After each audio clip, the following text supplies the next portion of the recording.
President Kennedy issued many challenges during his administration to his fellow Americans, to citizens of other countries, and above all to himself.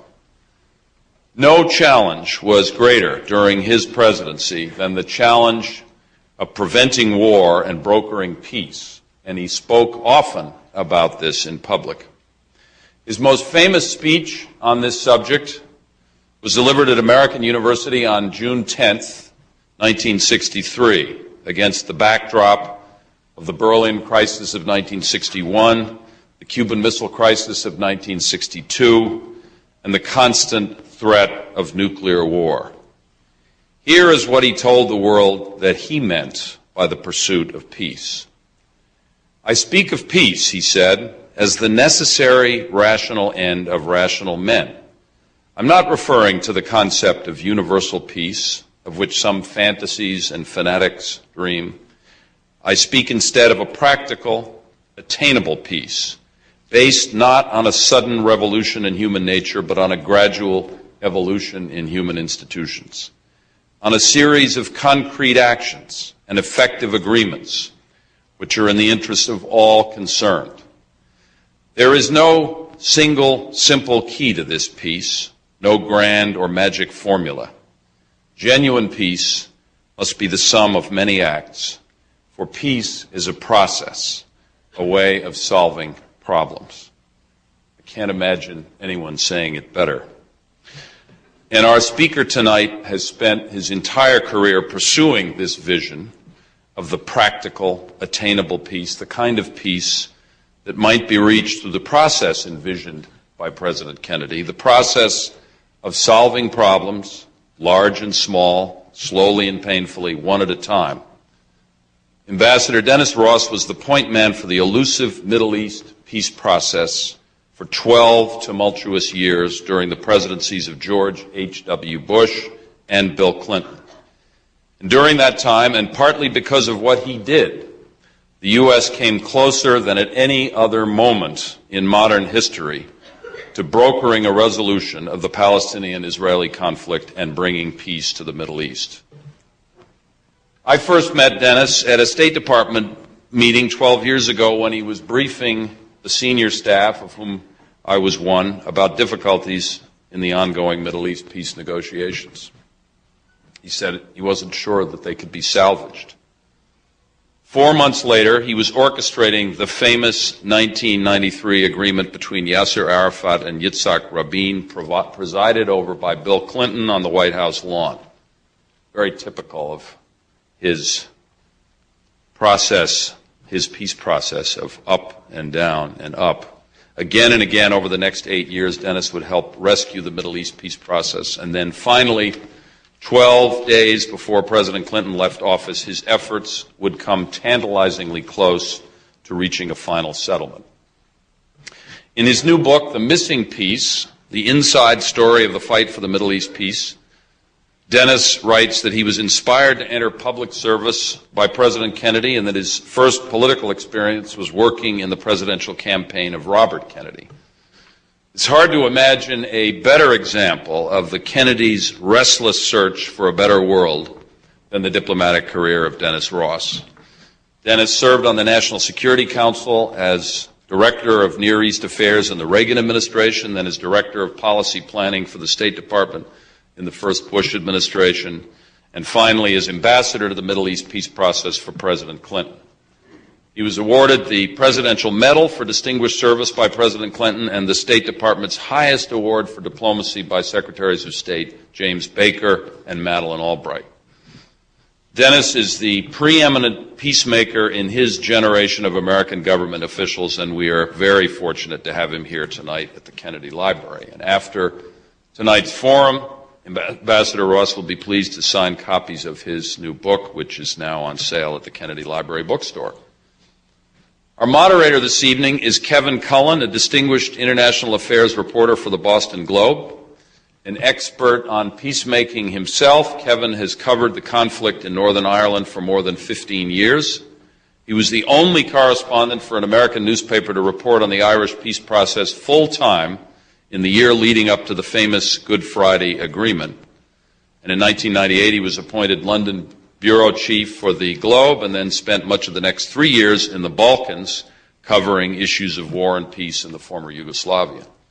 Kevin has won a number of awards for his reporting, including an Overseas Press Club Award for his coverage of Northern Ireland, a Livingston Award for Boston reporting, and a Nieman Fellowship this year at Harvard University. Kevin is particularly interested in the common challenges faced by peacemakers in different situations, such as Northern Ireland, the Balkans, as well as the Middle East. And tonight, he may explore some of these issues with Ambassador Ross. So please join me in welcoming Dennis Ross and Kevin Cullen to the stage of the Kennedy Library.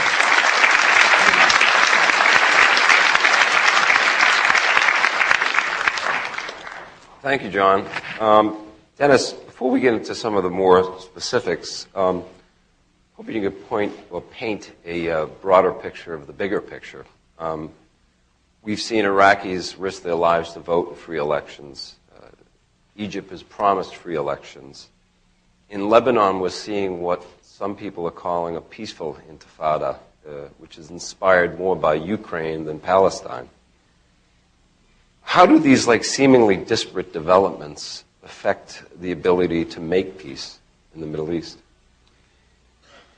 I think they create a climate of empowerment, which is a very important point to start with, because historically we've never had a negotiating process, a peace process in the Middle East where somehow the public was a player.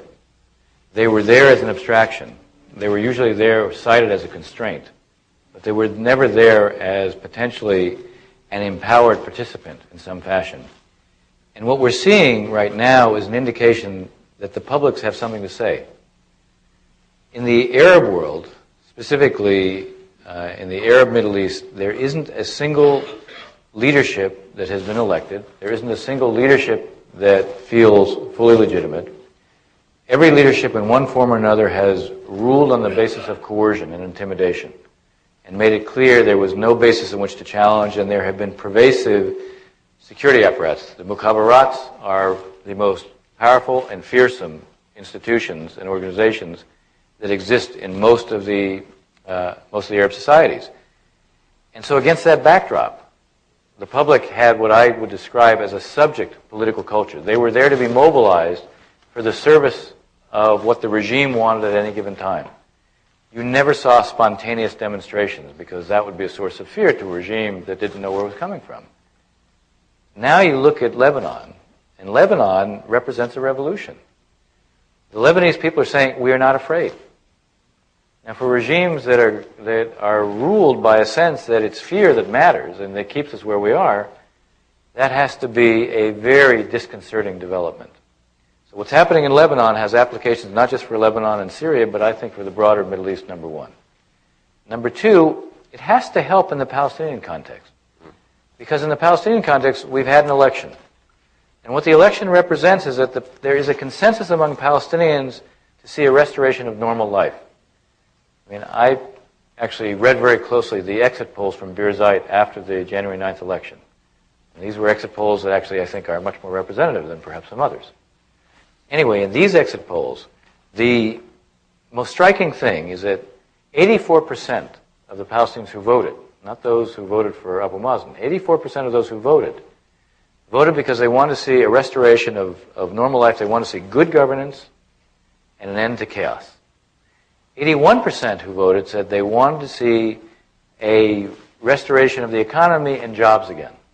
I mean, understand, in the last 4 years, so you understand what has happened to Palestinians. This has been a war, and they've paid the price for it, not just in human terms, but also in economic terms. In the year 2000, the per capita income of the West Bank and Gaza together was around $1,800 a year. Not a princely sum, but nonetheless around $1,800 a year. Now it's slightly over 1,000. I mean, this is nearly a 50% drop in per capita income in 4 years. You can't even imagine that. And so what they were voting for was a restoration of normal life. They were saying and reflecting a consensus, let's reverse the legacy of Arafat's on chaos and violence. They weren't saying, they were stating something about Jerusalem and borders and refugees. They weren't saying we're reversing that legacy. But we're saying, let's get back to having a normal life. Now, the vote represented one form of empowerment. There will be 4 elections this year among the Palestinians, all homegrown. Nobody on the outside said, go hold these elections. All homegrown from within. They already feel a need to express themselves. Unlike in Iraq, there was absolutely no sense of risk in voting among Palestinians. Iraqis voted despite the threats, or at least the Shia in particular voted despite the threats, and that sent a message to the rest of the regime that we're not afraid. The Lebanese have picked that up in part. The others, as you made a reference, their real model seems to be what happened in Ukraine. But the Palestinians look at this and say, well, we're part of that movement.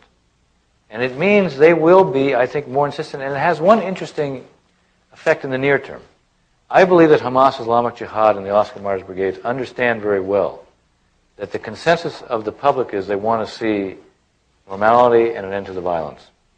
What happened on Friday is a reminder that, all right, there may be renegade cells, but for the most part, these groups will go along with what Abu Mazen wants for the time being. Mm-hmm. It will only be the time being because, regardless of what the public wants, they will search for excuses to justify breaking a ceasefire. Because Abu Mazen's strategy is a strategy that basically is designed to marginalize them. And I can describe every aspect of that strategy. If I can describe it, they understand it too. So they will give him a little bit of time, but not a lot of time. And then they will seize on pretexts that will come along. I mean, you may recall back in Vietnam in 1965 when Pleiku took place, and we used that as a justification to justify bombing of the North. George Bundy was later on asked about Pleiku, and he said, look, Pleikus are like streetcars. Sooner or later, one comes along. Yeah. Well, the same will happen with these groups. They will seize the kinds of pretexts that will come along. You mentioned, I mean, it's like I said, I think 10 days ago, 14 days ago, if we cross-referenced the word Ukraine in the Middle East, it would not have come up. Right. Something has changed only in recent years. When we look at the advent of independent media in the Arab world, something like Al Jazeera, but not just Al Jazeera, there are more images in the Arab world. There's more exposure to the outside world, outside the Muslim world. How much has that changed? I think pretty dramatically. If I go back to what the exposure to the outside world was in the late 80s, early 90s, I would say you really hadn't had the revolution in communication and information yet, at least in terms of breaking down all the barriers.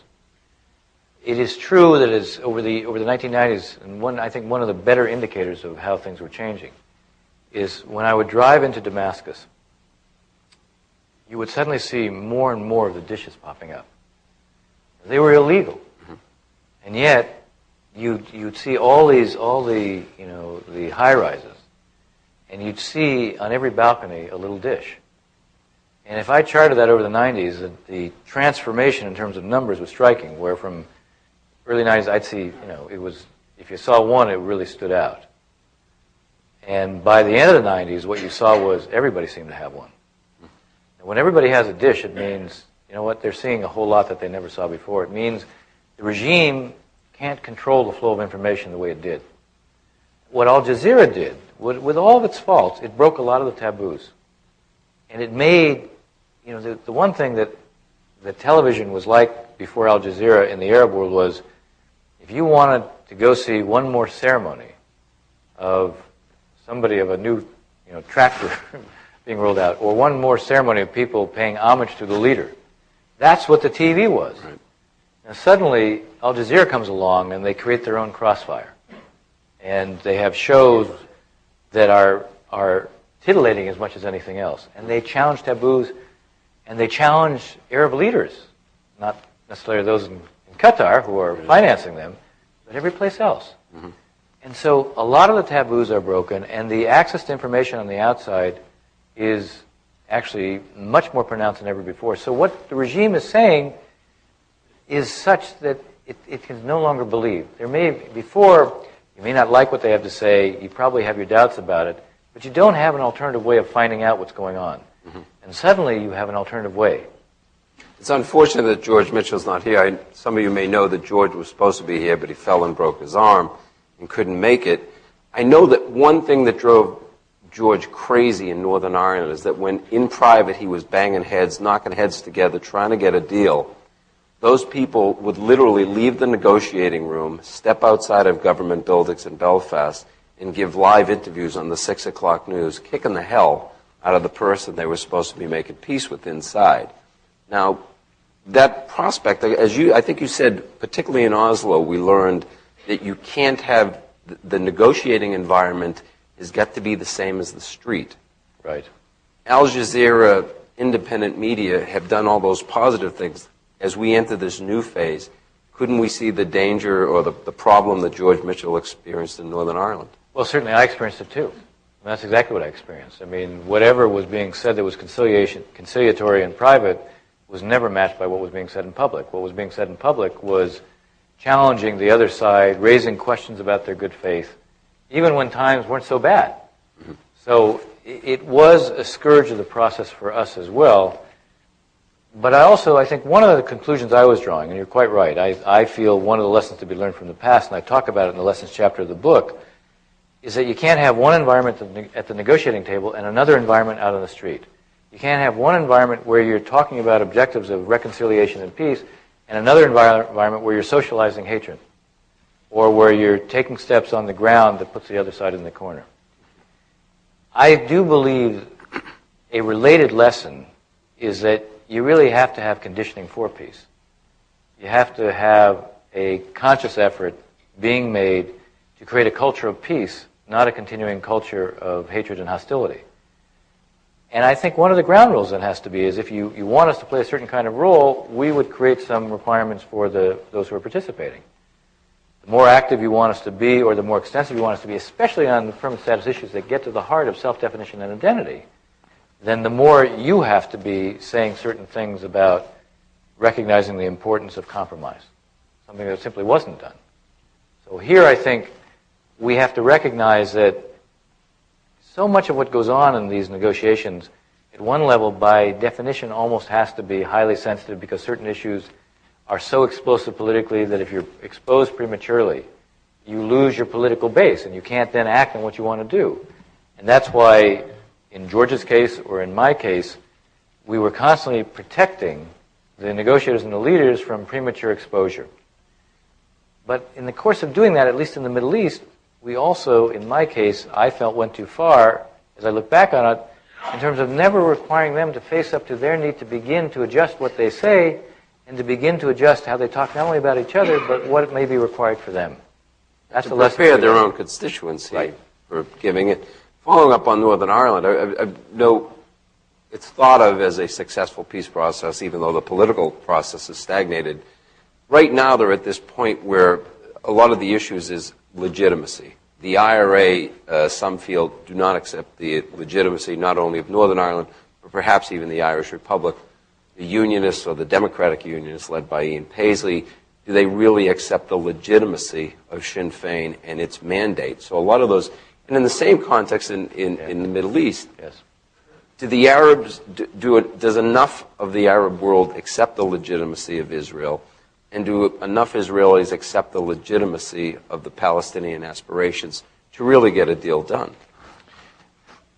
I think that the answer to that question, which I think goes in many respects to the heart of the matter, is on the Arab side, there has not been an acceptance of the moral legitimacy of Israel, even to this day, even by those who have made peace with Israel. What has existed on the Arab side has been a sense of, look, if we accept the fact of Israel, that's good enough. Accepting the fact means they're going to be there. Now, the problem with only accepting the fact of Israel is that, terror and violence can take place against Israel, and it's still going to be a fact. But if they actually accepted the moral legitimacy of Israel and said, violence against Israel is wrong because it has a right to be there, then you're not only in a different situation in terms of delegitimizing the violence, but you're in a different position where you actually legitimize the concept of compromise with Israel. As long as Israel is only a fact, well, why should you have to compromise? Your compromise is they're a fact. But the notion that, in fact, it's legitimate to make compromises and not have the compromises seen as a betrayal would create a whole new context. Think of the following. Today, Abu Mazen is the only one in the Arab world who is saying there needs to be a ceasefire, the violence is wrong, we'll never achieve our aspirations through violence. President Mubarak hosted a meeting. He didn't say that. King Abdullah was there. He didn't say that. One of the recommendations I'm making right now is that there's an Arab summit on March 21, 22. And I'm pushing to get the administration to be active in terms of getting a declaration out of the Arab summit that embraces what Abu Mazen has said. Let's get Arab leaders to say it. It's never been said until now, and the reason is because Israel is accepted as a fact, but not as having a right to be there. So on the Arab side, that transformation hasn't taken place yet, and it needs to. I believe, by the way, the Palestinians are ahead of the Arab world in that respect, although they haven't quite crossed the threshold yet either, because somehow everything is chicken and egg here. Well, we want the Israelis to acknowledge that they bear some responsibility for our suffering. We want the Israelis to acknowledge that they bear some responsibility for the fact that we have refugees. And so everything is tied up in that. The Israelis, I think, have accepted the moral legitimacy of the Palestinian national movement and national cause. I think they made that leap. Where the Israelis have to make more of a leap is genuinely accepting that they have to get out of the lives of Palestinians. Now, the Sharon decision to get out of Gaza is certainly a step in that direction. The concept of disengagement is a step in that direction. Getting out of the lives of Palestinians means you really also have to live with genuine independence for the Palestinians. Arafat accepted the legitimacy. I mean, he crossed that threshold, and yet in your book, you're highly critical of Arafat, basically portraying him as somebody who was either unable or unwilling to make the deal. And now we have his successor, who you speak highly of. Right. Does it come down to personalities? I mean, are we talking about as just two individuals can have that kind of an effect on one peace process where the whole world is interested? Yes. You know, I say in the book at one point, if Nelson Mandela had been the leader of the Palestinians, with all the flaws of Oslo that I identify, and our problems as well, I would be writing now about the success of this, notwithstanding the inherent problems that were part of it. If Abu Mazen had been the leader who had the kind of built-in authority that Arafat had, I would be talking about the success of this. Arafat's problem is that Arafat crossed the threshold of recognition with Israel, but didn't cross the threshold of how he would define things in history. And by that I mean Arafat was the least strategic, introspective leader or negotiator or person I have ever met. For Arafat, everything was of the moment. He was a creature of the moment, except in his own image of how history would record him. Arafat was absolutely willing to live with Israel in a two-state solution or a two-state approach for a period of time. Maybe 20 years, maybe 30 years, maybe 40 years, maybe 50 years, maybe clearly beyond his own life. But what he wasn't prepared to do was to live with it in perpetuity, to live with it and be recorded in history as the one who gave up the Palestinian claims. Arafat was never going to give up the Palestinian claims. Arafat, I once described as a someday politician. And by that I mean he didn't want to accept something that someday might come along. Someday, maybe there'd only be one state. And he didn't want to be the one who agreed to an outcome that precluded that someday. Now, Abu Mazen is a very different kind of figure. Abu Mazen actually believes a two-state solution is in the Palestinian interest. He doesn't believe a one-state solution is possible, and he doesn't believe, ultimately, that one state can be anything but a disaster for Palestinians because he sees them as the losers in that context. So he sees a two-state solution as salvation for the Palestinians, and he believes ending the conflict is what the Palestinians need. The issue is whether or not he has the authority to take on the core issues in a way that Arafat did but wasn't prepared to. But is it fair or realistic for the Israelis to expect him and his security chiefs to really control Hamas, Islamic Jihad, who have their own agendas that might not reflect the widespread Palestinian aspirations? I think we have to look at what the context is today. Abu Mazen has a strategy of co-optation, not confrontation. And it puts him in a position where he is in more of a race against time than even he appreciates. Because his strategy is a strategy that is designed to buy time, to show his way works, to build his authority, to create a political process that the groups are embedded in, have to accept the rules of the game, and succeed in building institutions and a rule of law. Now, he can't do that overnight. He doesn't have real professional security organizations. He doesn't have an obvious chain of command that he can count on. Arafat created 14 security organizations, all competing with each other. The purpose was not to provide security. The purpose was to guarantee that no one would become a threat to him. And Abu Mazen now has to create that structure. Now, the problem is he understands very well that if there are continuing attacks against the Israelis, he can't build his authority. If there are continuing attacks against the Israelis, the checkpoints stay where they are. If the checkpoints stay where they are, life remains hard, there's a siege, the economy isn't turning around. So he needs to show his way works, and he has to have an end to attacks, and his leverage with the groups is the public wants that. But the problem is the groups, as I said before, they'll have their pretext. Well, the Israelis are still building settlements. Well, they didn't release enough of the prisoners. Well, they're not, the security barrier is still being built. There'll be incidents where the withdrawal hasn't taken place from the cities. So they'll have plenty of pretexts to seize upon. And Abu Mazen is in this position where he understands what is required to build his authority, but they do too. Mm-hmm. And when he builds his authority, it raises the cost to them of resisting. So the challenge for Abu Mazen, in answer to your question, is he knows he has to stop the attacks. And whether it's fair, whether he can or he can't, stopping the attacks is a sine qua non for everything changing. If you stop the attacks and the calm is sustained, Israel won't retain the siege. If the siege is lifted and Palestinians feel that life is resuming a kind of normal reality and they can breathe again, then they look at him and say, his way works. Mm. So that's why it comes down to whether it's fair to assume that he can do it or not, he has to. And his strategy is designed to take account of his limitations. The flip side, obviously, is can Sharon deliver the settlers and these scenes that all Israelis are going to see on their TV screens of settlers being dragged out of. There's a story on the front page of the Boston Globe today about moving whole cemeteries. Yeah. And what you can just see that playing out in Israeli society. Can he deliver that? Sharon has a reputation for being a bulldozer, and that reputation is well deserved. And the one thing about him is when he decides he's going to do something, he does it. Now, look at what he's done by doing this. He's taken on his own constituency, his own base, and he's persevered anyway.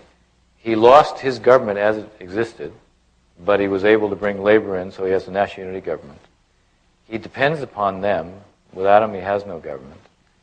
To maintain a majority when it came to one important vote, he actually depended upon Yossi Beilin and his party outside the government to give them a majority. And he's persevered anyway. I think that this will be a very wrenching experience. There is no doubt there will be scenes played out that create a lot of angst for the Israeli public that watches it. But it's also a double-edged sword, because the more the resistance crosses a line, the more there'll be a backlash against the resistance. Bear in mind that the Israeli army is a citizen army, and the people who aren't officers are all between the ages of 18 and 21, and they're people's kids. And if there's a threat to the lives of some of those soldiers from extremist settlers, the reaction to them will discredit all the settlers. So there'll be a pulling and tugging on the heartstrings in two different directions. There'll be things that will be hard to see, the moving of cemeteries. One of the reasons I sort of feel it's so critical to have a real coordination between the Israelis and the Palestinians about the Israeli withdrawal is that you manage the handover of the settlements. So you don't have Hamas on top of houses waving the green flag or doing things that create a kind of triumphalism that is going to add to a sense of Israeli loss. And you shape a pattern of withdrawal that shows there's a responsibility that's being absorbed by the Palestinians that makes Israelis begin to feel good about this, not bad about it. So it's a complex of realities, but it will be a very emotional period, and there'll be some who will feel very uneasy by what they see, and there'll be others who get angry by what they see, but not necessarily against the government. In Northern Ireland, there was a decided push of violence from extremists leading up to and then right after the Good Friday Agreement of 1998. And first, in fact, the worst atrocity in the 30 years of the Troubles occurred after the agreement in Omagh, in which 29 people were killed. the experience in Ireland was actually to cement the process. People said, now we see this, we have to get beyond that. Yeah. But I'm wondering, in a Middle East context, how much violence can either side survive? I mean, we saw in Tel Aviv last week something that was obviously provocative. You know, a lot depends upon, from an Israeli standpoint, what they see the Palestinians doing. Abu Mazen did one thing very importantly after the Friday bombing. He used words that Arafat never used. He said, this is sabotage.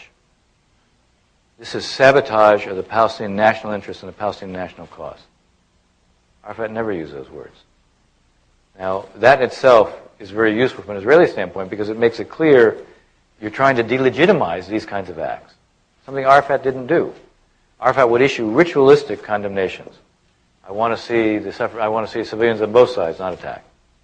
So you'd have what was a disaster in the Israeli context, and he was equating it with what was happening with the Palestinians. And he never said the groups that did this were wrong. Mm-hmm. So from an Israeli standpoint, that counts. But if it's only words, it will lose its saliency very quickly.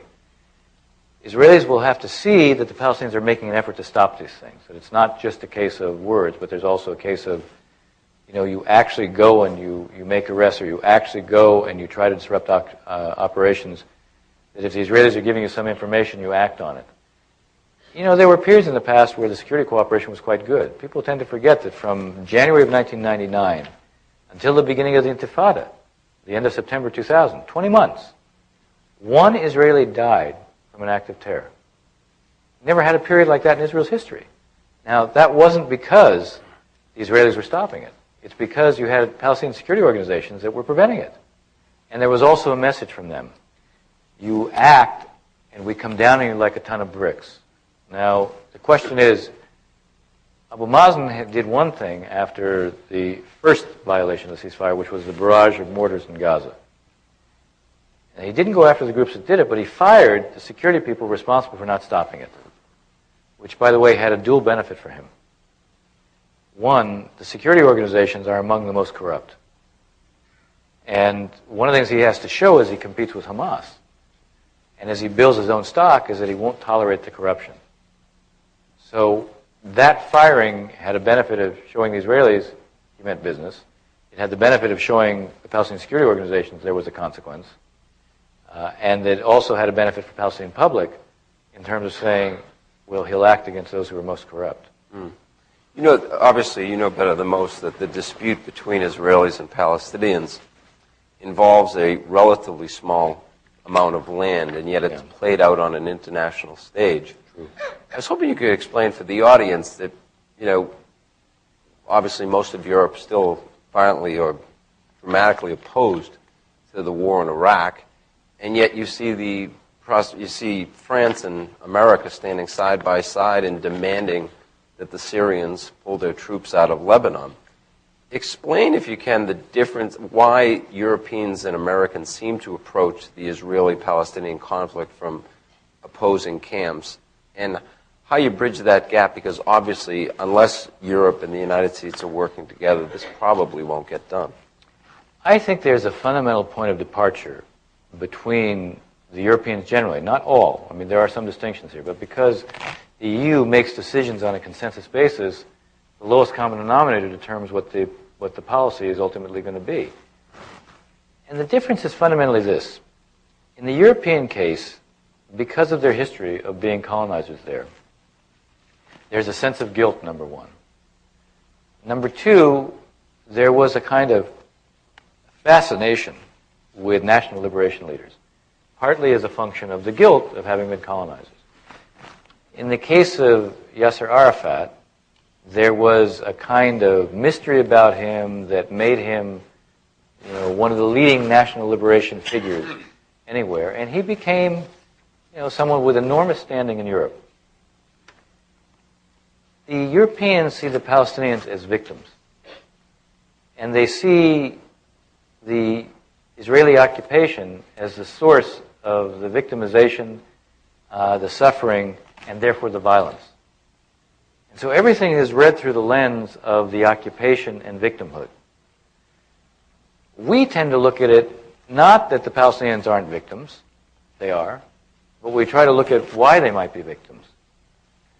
And we also look at a point that we started with, the issue of not accepting the moral legitimacy of Israel, rationalizing, in a sense, hostility against Israel because you can justify saying, well, we accept them as a fact, but allowing it to continue. We tend to look at the whole issue of security. There's an Israeli preoccupation with security because their whole history tells them that if you don't stand up for yourself, nobody else will stand up for you. And we've been rejected by our neighbors, and if they have the opportunity to do away with us, they will. So security is part of the fundamental Israeli ethos. Apropos of this, and I'll continue, I was at a couple of years ago, I was at a Shabbat dinner in Israel, and after the dinner, my host was explaining to me that every single member of every single one of his neighbors who he had invited to the dinner had lost a member of their family, immediate or extended, either in a war or to terror. So in Israel, it's the notion of security being a function of a need is intimately, personally felt. And we tend to identify with the Israeli need for security. So we put a premium more on responding to the need to accept Israel's moral legitimacy and the need for security. The Europeans, as their point of departure, tend to downplay the issue of Israeli security and elevate the issue of occupation and victimhood. So the point of departure is different. And the way to sort of deal with the Europeans is, I think, for us to have much more of an honest discussion on that. What I've just described to you is first assumptions. When you make policy, people never deal with first assumptions. You have to somehow take a step back and say, all right, why do you see it that way? And let's see how we can normalize our approach based upon the fact that we seem to have different assumptions. We need to get the Europeans to be much more mindful of Israeli security needs, genuinely so. And they need to feel that we're more appreciative of the sense of victimhood and the effect on Palestinians of the occupation. Speaking of assumptions, I remember when George Mitchell arrived in Northern Ireland to try to hammer out a deal. Ian Paisley, the firebrand fundamentalist preacher, accused him of being in the Kennedy stable of Irish Republicans. And George said, geez, I thought he was going to accuse me of being Lebanese. But I'm wondering, from a personal point of view, when you arrived there, obviously you arrived there as a diplomat for the United States government. You also arrived there as somebody who was Jewish. Right. And could you describe, how did you deal with that, and more precisely, how? I would imagine there are assumptions on both sides. The Israelis say, he's one of us, and the Palestinians might be looking at you like, well, the whole Arab world looking at you, hey, wait a minute, he's one of them. Right. There's no doubt that, at least when I began, that was a factor in my mind. Not from the standpoint of being defensive, because I'm not. My view is I'm an American who is Jewish, but I've been asked by the Secretary of State and the President to play this role. And they have to deal with me on that basis. But I also knew that each side, whether they said it or not, in the back of their mind was wondering, all right, so really who is he and how is he going to deal with us? The only way you can deal with that is by being straight, by being who you are. The key to being ultimately a good negotiator is being credible, and you can't be credible if you're not authentic. You can't try to be something that you're not. You have to be who you are. You can't create an image about yourself that belies who you are. So the starting point was to sort of deal with them straight. I can tell you it was never a factor in the negotiations at any point in terms of where it was somehow, well, because you're this, we expect that. Never. How do you know? How do I know? Yeah. I'm talking about explicitly with me. Mm-hmm. I'm not saying it wasn't discussed. I'm saying with me, I never heard it. But was it there in kind of the backdrop? Yeah, absolutely.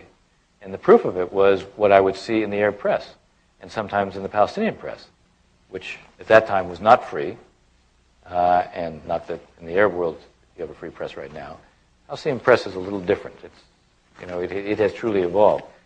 But there's no doubt that it was there. Now, some of it was there because of a need for an explanation.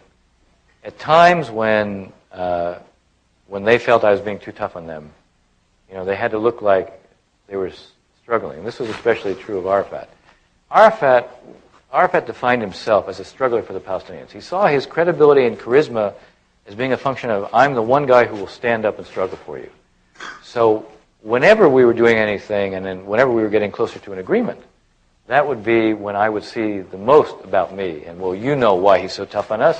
He's Jewish. And so that was very overt. But it was never raised as, in the negotiations. Some of this was also, more broadly speaking, an effort to try to explain, well, why aren't the Americans following what their real interests are? In the Arab world, there could never be an acceptance that the U.S. might have a special relationship with Israel because it's a democracy. And there was never a sense that maybe there's something wrong with the Arab case. No, if we were being tough on them, if we weren't following what they thought our real interest should be, our real interest should be guided by oil. So if our real interest is guided by oil, why aren't we simply taking the Arab position and imposing on the Israelis? So they had to Did you ever confront Arafat and did you say, come on, Chairman, give me a break privately? Give me a break here. We know this is not true. Did you ever talk to him? About the Jewishness?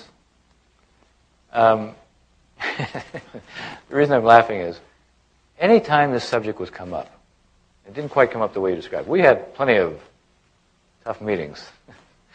But whenever the issue would come up, he would immediately tell me how I was his cousin. And then he would go through and he'd try to prove to me how he knew more about being Jewish than I did. And in fact, at one point with President Clinton, he literally said that. He said, we're sitting there, President Clinton, me and Arafat and Saeb Erekat, and he says, well, I know, I'm an expert on Judaism. I'm much more Jewish than Dennis is. So, of course, I said, gee, that would be news to my mother. Did you get the same response? Was there a similar issue with Netanyahu, with people like that who... Not really. There was with those outside the government at times who felt, well, how could I ever ask the Israelis to do something that they didn't want to do? Mm-hmm. That was just, it was wrong. And I must be an apologist if I was one of those people that would do that. And, this isn't quite on the point, but it gives you a sense of what I confronted. There were times when I would arrive in Israel, and there would literally be, as I'd be driven up in our van, there would be a truck pulling a big billboard next to me that would say, Dennis Roscoe home. And this would come primarily from the settlers. Right. I used to think my wife got there before I did, but, the fact is I would see that. Sometimes that would happen, and then, there was a time, more than once, the New York Times showed on the front page me being burned in effigy in Gaza with guys shooting off guns and en masse. So in a sense, you had the extremes who were always sort of after you. And I think the question of my Jewishness, it was there for sure, but ultimately both sides knew I was representing the United States. And they also got to know me. Given the amount of time we spent, they got to know me very well. They knew who I was. And then they could, they knew who I was in crisis. They knew who I was in non-crisis. And that relationship is what governed, not the fact that I was Jewish. Mm. You're very critical of the Bush administration for sort of a disengagement when they first got in. You see that changing? I do see it changing. I see in a second term already, we've seen what is a pretty dramatic change, at least in tone, and in level of involvement. First, the President talks about expending political capital to see a Palestinian state emerge in this term. Second, the Secretary of State, on her very first trip abroad, diverts from Europe and goes down and sees the Prime Minister of Israel and the new President of the Palestinian Authority. Third, the President goes to Europe and makes a central point of what he says publicly, that we can't rest until we resolve this issue and peace is now within reach. Fourth, you have the appointment of a security coordinator by the Secretary of State, and what appears to be much closer coordination with the Europeans right now, what we might do together. Secretary Rice was going to make a second trip to the Middle East this week after having gone to London only to participate in a conference on the Palestinians and how to develop not only the security and good governance, but also economic responsiveness to Palestinian needs. She didn't because I believe she was making a statement on the jailing of Ayman Nawar, who is the leader of an opposition party within Egypt. And I just think that you're seeing a lot right now that suggests a very different kind of intention. Now, obviously, you've got to translate the intention into a set of realities in terms of how you work the problem, how you involve in a very systematic way. And I still, I'm a more activist by nature, but I also think we're in a race against time. And if we're in a race against time, we're going to have to be initiating in terms of what we do. We're going to have to be much more active in terms of securing the ceasefire. We're going to have to be very active in terms of making sure that what was pledged out of this conference in London 2 days ago materializes on the ground. Projects 18 or 24 months from now won't do any good. We have to coordinate with the British, the French, and Germans, not only on Iran as it relates to the nuclear issue, but as it relates to the whole question of Hezbollah. Hezbollah, with all the Palestinians I spoke to when I was out there about 2 months ago, all said the same thing. The single greatest threat to Abu Mazen being able to pull off the calm was Hezbollah.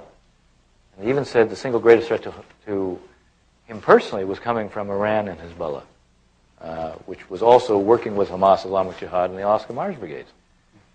So we, I think, need to, when Tony Blair comes to the White House and he says next to the president after the election, the most important issue in the world is the Israeli-Palestinian issue, and you look at what he said on Tuesday at his conference, this is so central to him, but he's involved in a negotiation with the Iranians. And the Iranians represent the single greatest threat to what it is he's trying to achieve. So it has to be clear to the Iranians they're not going to get what they want. And it's not just a nuclear issue, it's also this. I think we have to do something else. We have an Arab summit, as I said, in a couple of weeks. We need to have the Arab states embrace what Abu Mazen is doing, using his words, and we need to be a bridge between the Israelis and the Palestinians, not only on the security issue. We need to be a bridge in terms of working with them on managing the Gaza withdrawal so it works, and also being a bridge between where we are today and the roadmap. Abu Mazen needs the roadmap because he has to show there's a political pathway. He can't touch Jerusalem borders and refugees because he can't make any adjustments on those at this point. But he has to show there's a political pathway. Now, the roadmap is accepted by both sides, but the roadmap is completely ill-defined. There are 52 paragraphs in the roadmap. And those 52 paragraphs weren't negotiated with either the Israelis or the Palestinians. And the Israelis and the Palestinians define every single one of the obligations differently. So the Israelis have one definition of what it means for the Palestinians to dismantle terrorist infrastructure and capability, and the Palestinians have a very different one. The Palestinians have one definition of what a freeze on all settlement activity, including natural growth, means, and the Israelis have a very different one. If you're going to activate the roadmap, which is what Abu Mazen needs, then you're finally going to have to do the hard diplomacy of sitting with the two sides and working out a common understanding of what each of these obligations means and when it might be done. Abu Mazen can't do everything that's required of him in the first phase. And I would say Sharon can't either. So if that's the case, all right, let's work out what they can do and when they can do it. But if we leave the roadmap out there and we keep talking about it, and each side has a completely different definition of it, when each side doesn't do what they're supposed to do, that will feed a sense of betrayal. And that will produce an unraveling just as not securing the ceasefire will. When I say secure the ceasefire, I mean come up with a common understanding of what it is. There isn't one today. What is permitted under it? What constitutes a violation of it? What is done if there is a violation of it? Who does it? What's the consequence if you don't act in the way you're supposed to? These are questions that require a common understanding, and I think this is what the General Ward needs to be doing. A major part of his focus has to be on tying down what this is, and then going through what each side will actually do in the context of fulfilling their responsibilities right now. In Northern Ireland, there seems to be a consensus that the IRA and other paramilitary groups on the loyalist side have got to put themselves out of business for the peace process to really be cemented and to go forward. It seems like you're arguing that beyond the narrow, and it's not that narrow, Israeli-Palestinian conflict, to bring stability to the Middle East, the regimes that aren't seen as legitimate by their own people have got to put themselves out of business. Is that fair? Well, let's put it this way. First, they're going to be under new pressures because if Lebanon continues to unfold in a certain direction, and there could be a backlash, but if it unfolds in a certain direction, it's going to create a set of pressures on all the other regimes to get out front of reform. Now, they may want to do it in a cosmetic way. They may want to prove, look, we're reformers. President Mubarak right now is being cited in the Egyptian press as the father of Egyptian democracy, which is giving new meaning to the word democracy. But nonetheless, he suddenly finds it in his interest to do that. And I don't think he's going to be alone in that respect. So that's one thing that I think we, the U.S., needs to keep a drumbeat up. And it doesn't mean you're pushing these regimes over the cliff. That's a mistake. But it does mean, there's certain principles. And if an Ayman Noor gets arrested, then publicly, Egypt has a problem with us. Mm-hmm. And they need to know it. They shouldn't be surprised by it. They need to be told it privately. So they can understand what's coming and what isn't. Now, I think that creates one dimension of this problem. The other issue on the question of legitimacy, it gets to the question of, do Arab regimes really want to see the Israeli-Palestinian issue resolved? It's been convenient for them not to have it resolved. It's been an excuse. Well, how can we reform when there's this conflict going on? As if there was a relationship. We should deny reform on the inside so we can develop because, in fact, there's a conflict on the outside. It was always illogical, but it was a built-in excuse. So we're at a point where the real issue is, are they prepared for something more between Israelis and Palestinians? And here I believe the answer is yes, at least as insofar as you diffuse the conflict. One thing that Al Jazeera and Al Arabiya have done is by showing the daily images of what the IDF did to Palestinians without showing the other side of it. Throughout the Arab world, there was enormous anger. And the anger couldn't be satisfied by only directing it on to us or to the Israelis. Because it began to raise questions about the regimes. Well, what are you doing? And so regimes that basically were quite comfortable with this conflict suddenly found a new vulnerability. Now, does that mean they're ready to solve the conflict? I don't know. But it means they have a stake in diffusing it and getting it off their backs. So that's why the answer, I think, is I would like to continue to see the reform movements that exist in the area develop. And I would like us to have an approach that is a little different. I would like us to build a dialogue with the reformers in every one of the Arab and Islamic states. They're not all the same. The pace at which reform will evolve will be different. I'd like to have a dialogue with each of them separately for the simple reason that they are a much better arbiter of what makes sense for them. We may, out of the best of intentions, do things that hurt them. We need to listen to them and have them tell us, this helps us and this hurts us. Do this, don't do that. And I think, in a sense, you can work in parallel on the reform track and also on the peace issue. When I lived in Europe, there was a consensus among Europeans that the American government didn't push Israel hard enough, given how much aid we give, how much military aid, particularly. I guess the flip side would be, has the American government done enough to push our allies in the Arab world? Has America done enough to push the Saudis, for example, to reform? You mentioned we need to do that. Why hasn't that happened previously? Well, certainly prior to 9/11, we had a Faustian deal. And it was true for Republican and Democratic administrations alike. The Faustian deal was, you provide the oil at decent prices, and we will provide your security. No questions asked about what you do inside. That was the reality. Now, 9/11 came along, and one of the things we found out is that we could not be indifferent to what went on inside those governments, those regimes, those societies, because they were producing the people who carried out 9/11. So I think we began to change somewhat. Now, the Saudis didn't begin to change at all until after they had what they called their own 9/11. May 12, 2003, they had what they considered their own 9/11. It's interesting that this was 20 months, and they were still in a state of denial. First, the fact that 15 of the 19 Saudi hijackers, they had no problem on the inside. Well, after May 12, 2003, they decided they had a problem. What happened was Al-Qaeda declared war on them. They didn't declare war on Al-Qaeda. But then they realized that the regime itself was at stake. And they've done a number of things differently since then. They cracked down internally in a way that they hadn't done before. They have choked off a lot of the money that was going to al-Qaeda on the outside. And in the last year, they've choked off a lot of the money that was going to Hamas. Most of Hamas's money came from Saudi Arabia and the charities there. So they've choked off a lot of that.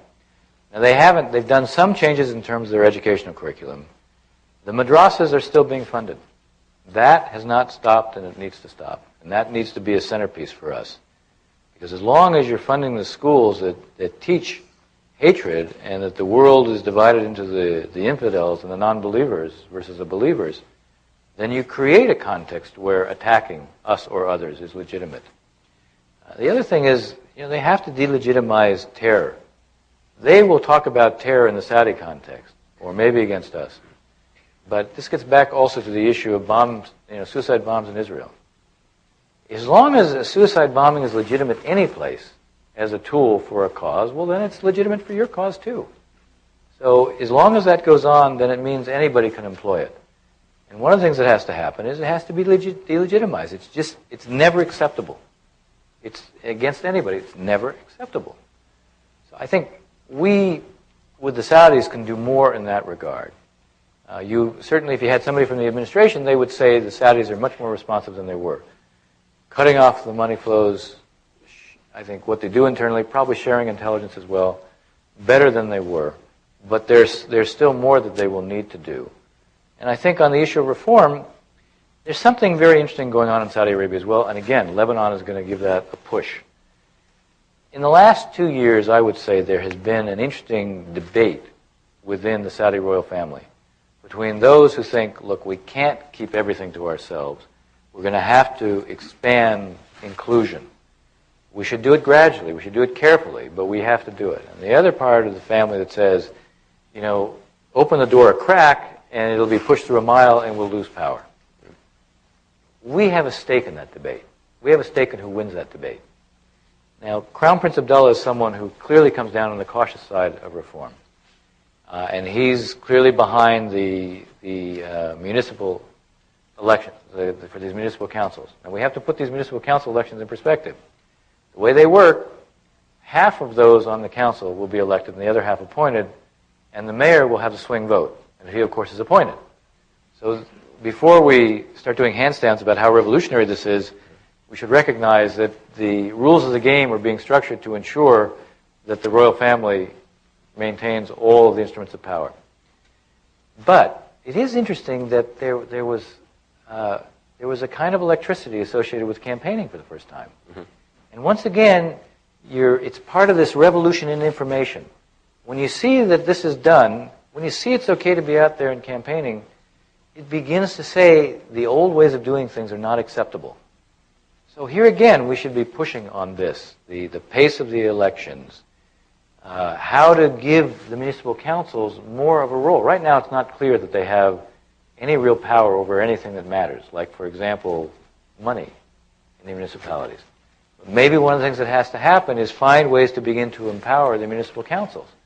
So again, the message that goes out is, there's a reason to be hopeful. You don't have to have a revolution. You don't have to change everything overnight. But you have to send a message that change is possible. Mm-hmm. If change is possible, people will also give you time to produce it. And Saudi Arabia is largely apathetic. So you don't have this immediate pressure. But you will have immediate pressures if you don't take advantage of what might be now rising expectations about what can happen, because you see Ukraine, you see Lebanon, you see the openings of change here. So it shouldn't be a license to sort of go slow either. My last question for you, as the audience will start lining up at the microphones to provide questions. Do you miss being a negotiator, or are you happy enough being a facilitator? I think it's fair to say that rather than going through withdrawal when I left, I went through liberation. People always ask me, how do you like your new life? And I say, well, how do I like having a life? And I think it's fair to say that for the most part, I like the new role. I have to admit, I go out to the area probably 5 times a year. And I see everybody, because whereas before they had to see me, now they choose to see me. And whereas before they had to listen to me, now they can choose to listen to me or not. But when I'm out there and I talk to both sides, I can immediately see what needs to be done, and too often it's not being done. And those are the moments where I feel a certain pang. Usually when I get home, I lose that pang. Here's where I stop being a moderator and become a dictator. Obviously, there are oceans on both sides of these issues, all sides of these issues, but we want the audience to ask questions and not make statements. So if you keep it to questions, short, sweet, we'll try to get as many in as we can. So let's start on this side to begin with. I just wanted to ask, how can Land for Peace work when, doesn't it encourage the terrorists by rewarding them? And what has Israel ever received in return? Well, you're raising what has always been seen as the core bargain. In fact, it's not the core bargain. You know what the core bargain is? Between the Israelis and Palestinians. Not between the Israelis and the Syrians, but between the Israelis and the Palestinians, which is an existential conflict. The core bargain is security for the Israelis, independence for the Palestinians. That's the core bargain. And that's what it takes on both sides. Now, the issue of Land for Peace, the question is, if you produce the core bargain, then Land for Peace is going to follow. And if you don't produce the core bargain, you're not going to get it. But you also have to contend with something else. There is a reason that Ariel Sharon, who is the man who built the settlements, who is the one who encouraged the settlers to go to the settlements, is now dismantling settlements. And by the way, everybody focuses on Gaza. And it's true, the settlements in the West Bank that are being withdrawn from are only 500 people. But the area the Israelis will leave in the West Bank is twice the size of Gaza, geographically. So it's not an immaterial move there. Now, why is he doing it? Is he doing it because suddenly he had an epiphany and he saw the light of day and he said, gee, we don't want to be there? No. He's doing it because he understood there's a demographic reality. And the demographic reality is if Israel stays where it is, by the year 2010, there are more Arabs than Jews between the Mediterranean Sea and the Jordan River. And it means by the year 2010, the Israelis are a minority controlling a majority. And that changes the character of Israel. So he is doing it, and this was his justification, by the way, when he went to the cabinet. He's doing it because getting out of Gaza buys you time on the demographic question. The fact is, if you go back and look at who was the father of the fence, the separation fence, it was Yitzhak Rabin. It was Yitzhak Rabin in 1995. He preferred to produce partition, which he said we have to produce for the demographic reason. He preferred to produce it through a negotiation and an agreement. But if he couldn't produce it through a negotiation and agreement, he was going to do it through separation. That's what the fence was about. Ariel Sharon was his biggest critic at that time because he wasn't accepting the notion of the partition. And now he's the biggest proponent of it. So let's say you couldn't produce Land for Peace because, based on the premise of your question, let's say that in the end, the Palestinians can't do their side of the security for freedom bargain. Well, you're still going to see the Israelis getting out of territory because the one way they can ensure a Jewish democratic state is getting out of territory and then trying to produce security on their own by having a security barrier. Thank you. Yes, sir. Ambassador Ross, thank you for being here. You're welcome. Let's assume that all the hopes of the present time are not carried out, and there continues to be violence, continues to be attacks and counterattacks and so forth, and all of the present optimism is in despair. What if the world, the great powers of the world, decided this was too important an issue to let the parties decide by themselves? And they decided, the EU, the US-led probably, that there had to be an imposition, because an imposition of a settlement, a two-state settlement that would include the wall we now have, but there would be also international forces. Let's say China would have an enclave, US, France, India, all along the wall, to preserve the security of Israel and a two-state solution. What would be your response to that proposition? I have been in favor of international forces in a context where there's an agreement between the two sides. The reason I've been in favor of it is because there are certain threats I don't think international forces will be particularly good at dealing with. For example, I don't see American forces ever going into the Jabalia refugee camp or the beach camp or the refugee camp just outside of Nablus. And if there isn't an agreement on the presence, if there isn't the Palestinian readiness to fulfill their side of the bargain, I don't think international forces will be able to do it. The barrier that the Israelis are building, I call it a barrier, not a wall, because 95% of it is a fence and 5% of it is a wall. There are places where unmistakably it's a wall. It's been effective where it is, but it's also because you have the Israelis very familiar with the terrain, having shaped a whole character response to how you react to where the fence is or the barrier is or the wall is and what you do about it. And international forces that would come in that don't know this, I don't see how effective they're going to be. And I don't see any of the international forces going into some of the teeming places in the Palestinian towns or refugee camps and dealing with those who might be responsible for firing off Qassam rockets or dealing with those who might be responsible for carrying out suicide attacks. So I'm not comfortable that that would be a way that you would really advance this. Now, if, in the context of the negotiations, the Palestinians were to say, look, here's where we need help, and this is help to support what we're going to do, we take the lead, not the international presence. We either need help in terms of material, communications gear, vehicles. We need help in terms of backing us up. If we're going to go in and have to deal with some of those who are carrying out these attacks, we need backup, not just logistic support, but those who will go in and back us up. I'd be in favor of that. There's another reason I say this. Arafat cultivated a strategy of being a victim. For Arafat, being a victim as a condition wasn't enough. He wanted it also to be part of a strategy. Now, the problem with being a victim as a strategy is it creates a sense of entitlement, and it means you're never responsible.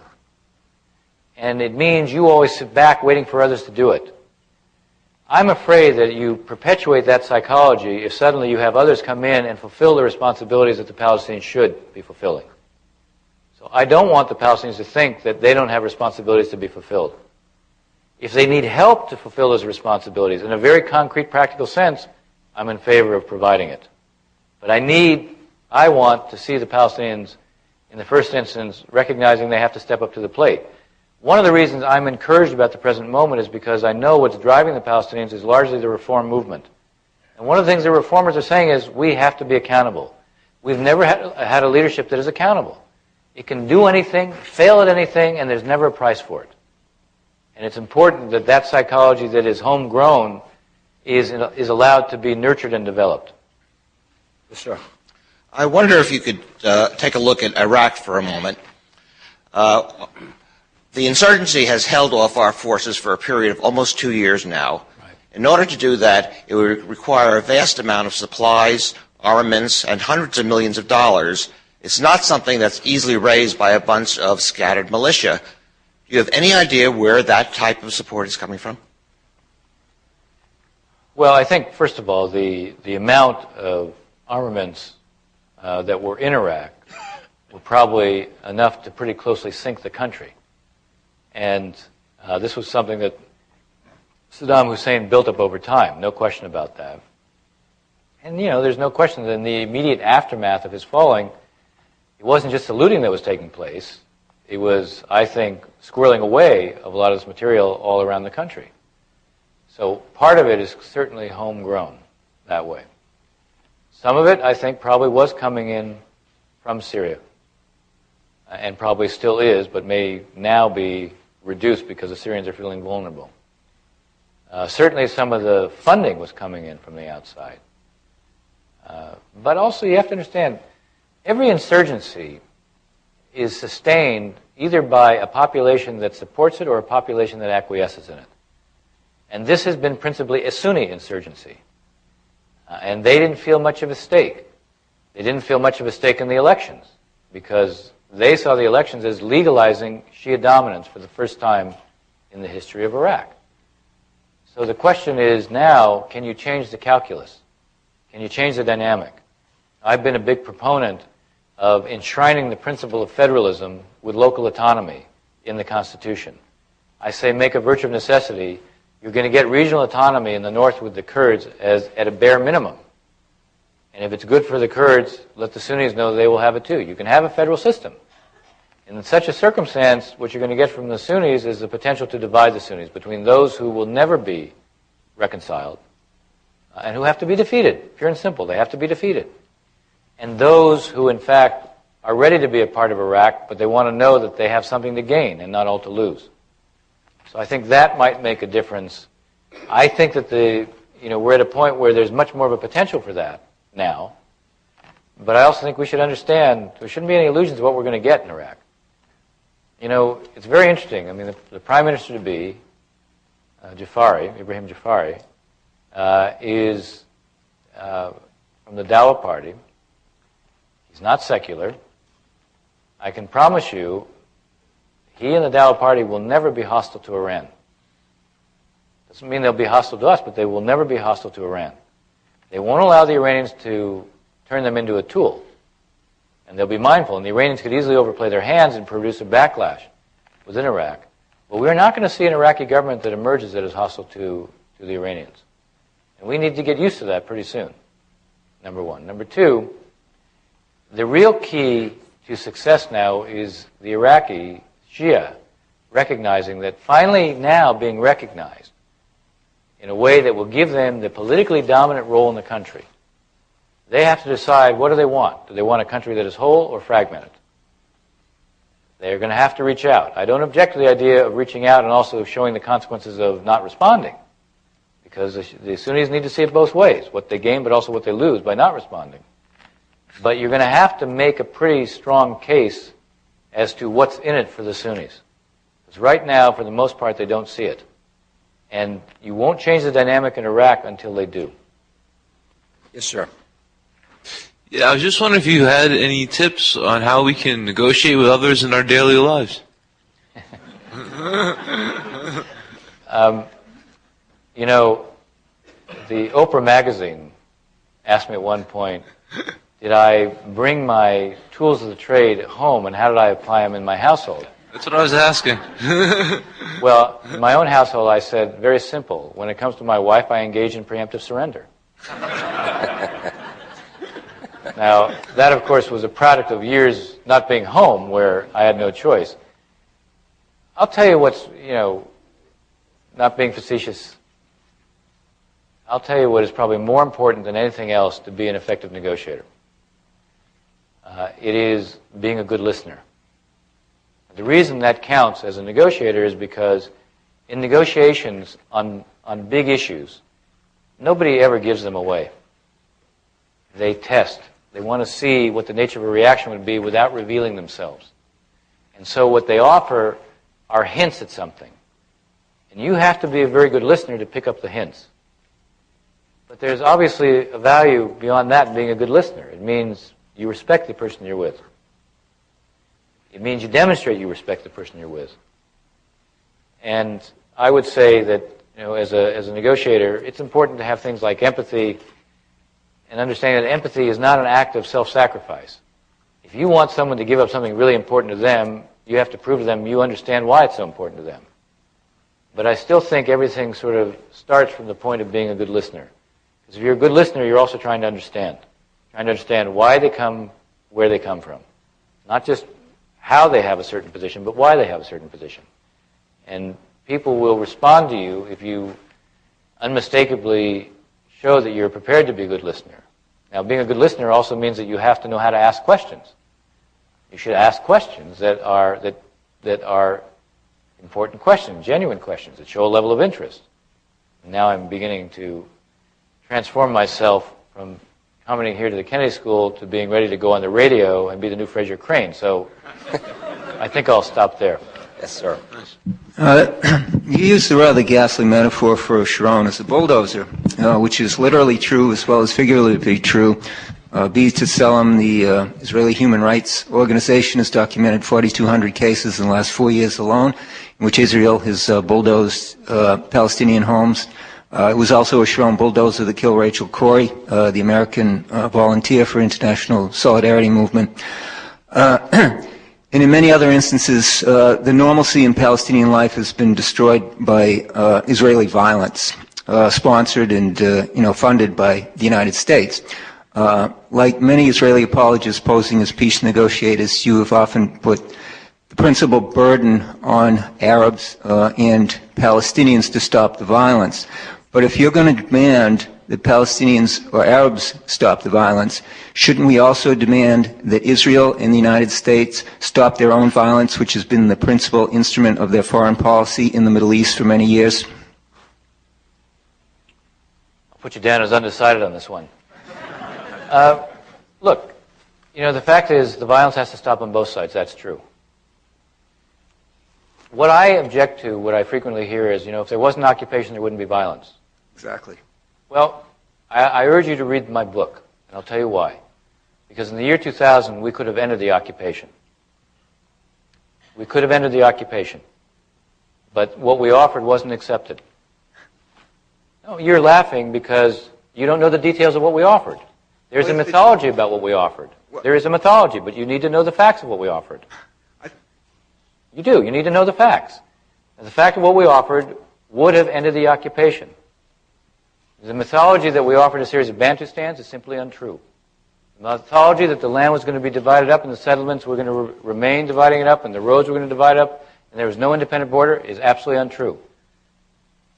That's absolutely untrue. That's your version of it and not of the Palestinian negotiators who were there. There is another version. Excuse me for a second. The ideas that were presented were not Palestinian ideas.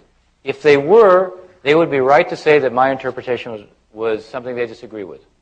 If they were Israeli ideas, they would be right to say they could question my interpretation. But they weren't Israeli ideas. They weren't Palestinian ideas. They were American ideas.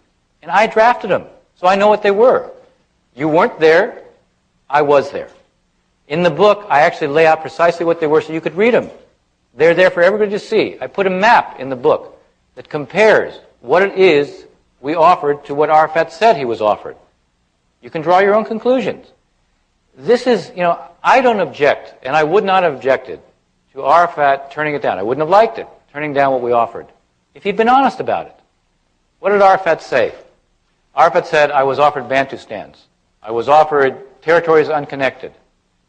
I wasn't even offered 90% of the West Bank.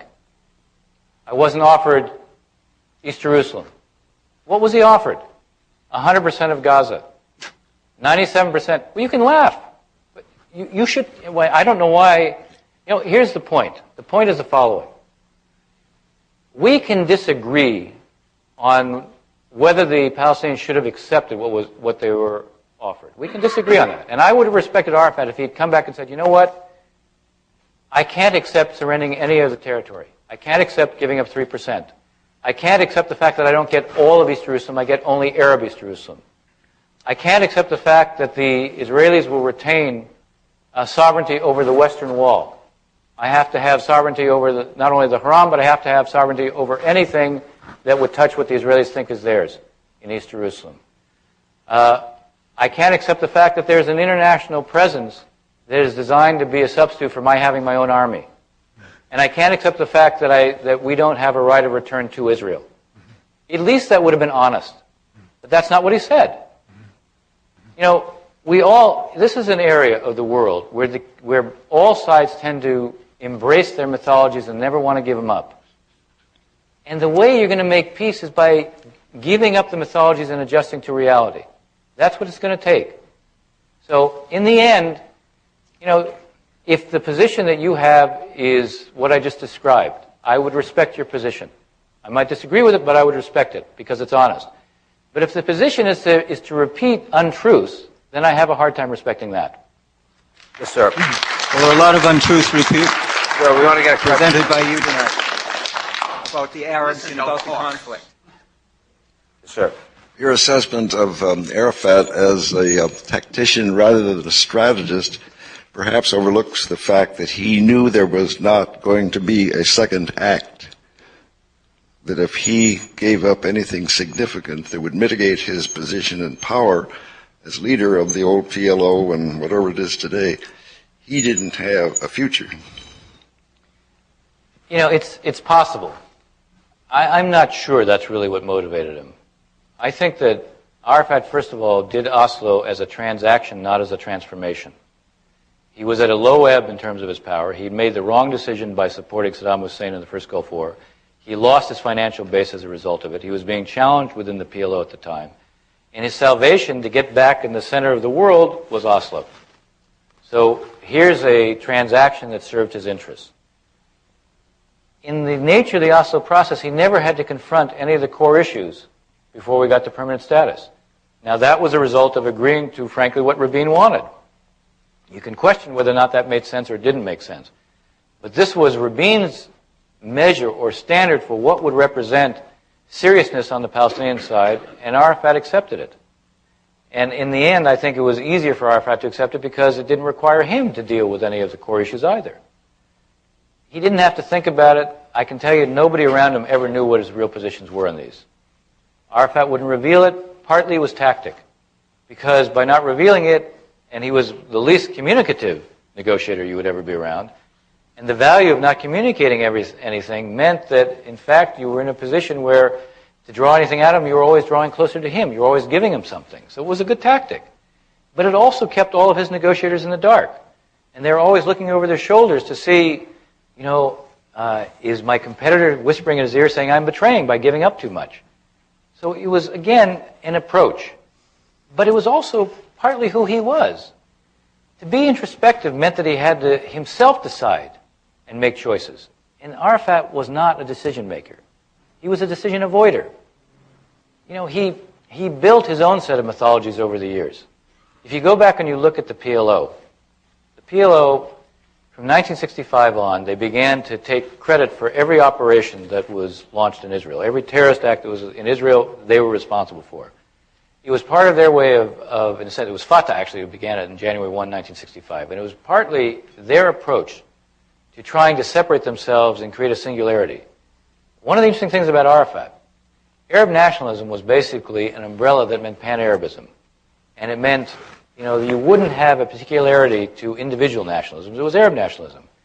All of the original Palestinian movements, at least those that were part of the PLO, initially focused on one Arab state of which they were a part.